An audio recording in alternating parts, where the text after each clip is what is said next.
thanks for giving a little With a K whack to that thumbnail, guys. This is With a K Review. I'm Victor, and this weekend I saw Insurgent, starring Shailene Woodley, Theo James, and Kate Winslet. God, that took a lot of takes to get. Alright, guys, fighting stance, throat punch, go!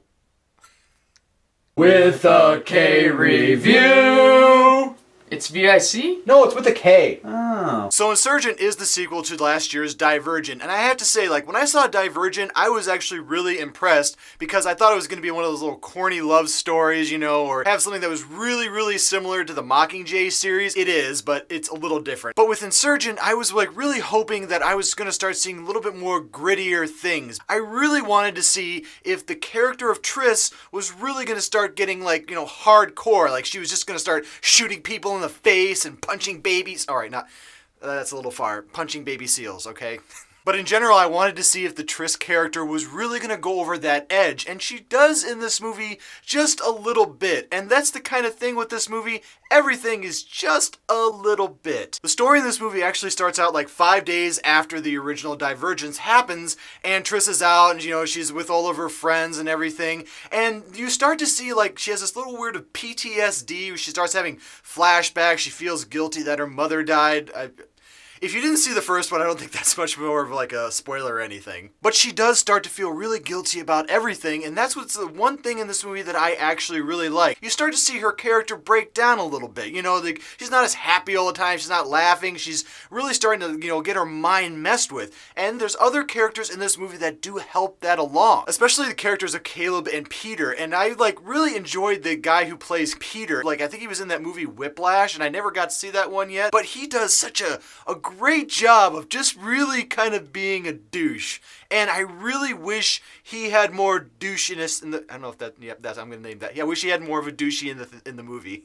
But his character really does help, you know, like go against Triss and what she's trying to do, and she's trying to go against Kate Winslet character, and she wants to kill her, and that whole aspect of her wanting to get revenge and her wanting to like really set everybody free in the society is just kind of almost there. And what I mean by that is like this whole movie really tries hard to show and tell you everything about all these characters. And I think that even like the character of Caleb, I really liked his character, and at some point in the movie you're going to see him go through this interesting change, and it happens on the train. And I just didn't understand why they kind of let that drop off with Caleb. And a lot of things in this movie did seem to kind of drop off. And that's not necessarily a bad thing. Sometimes if you have a lot of plots in a movie, it's really hard to keep track of what everybody's doing.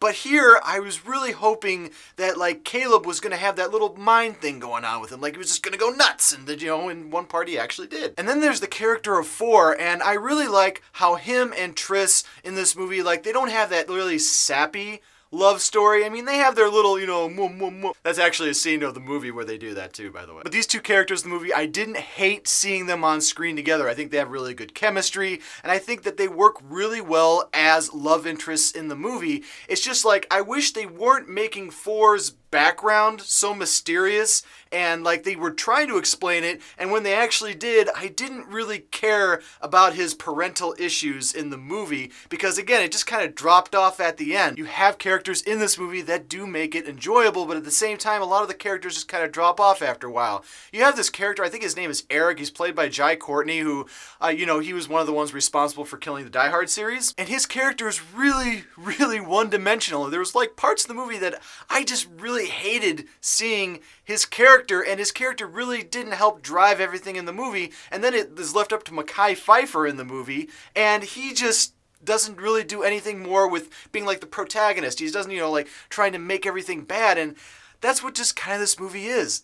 Nothing really does happen. But there are some good things in this movie. I thought a lot of the CGI was done really well. I did see this movie in 3D. Please don't go see it in 3D. But I did enjoy some of the character development in this movie. But again, all those characters that are in the movie, they all have like, I don't know, 30% with them. You know, they just don't really go any farther in their emotions. And that's why I'm really just going to have to give the Insurgent series of the Divergent, a quadrilogy, I believe. I'm going to have to give this one just a 2K review, but this one's going to be a very strong 2K. I'm going to have to say, if you guys have enjoyed the series so far, if you're a fan of the books and you want to go see how this one's going to be, definitely go see this one in theaters. Just see it for a matinee price. don't see this one in 3D, and when it comes out on video, make sure that you rent this one, and when it comes on streaming, I'd say if you're a fan and you're just interested in seeing it, top 25. And, as always, throw punch.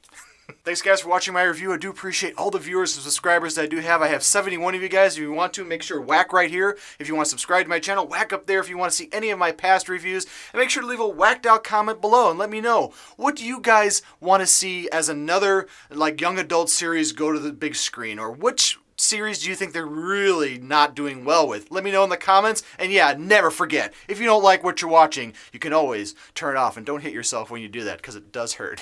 See you guys. Bye.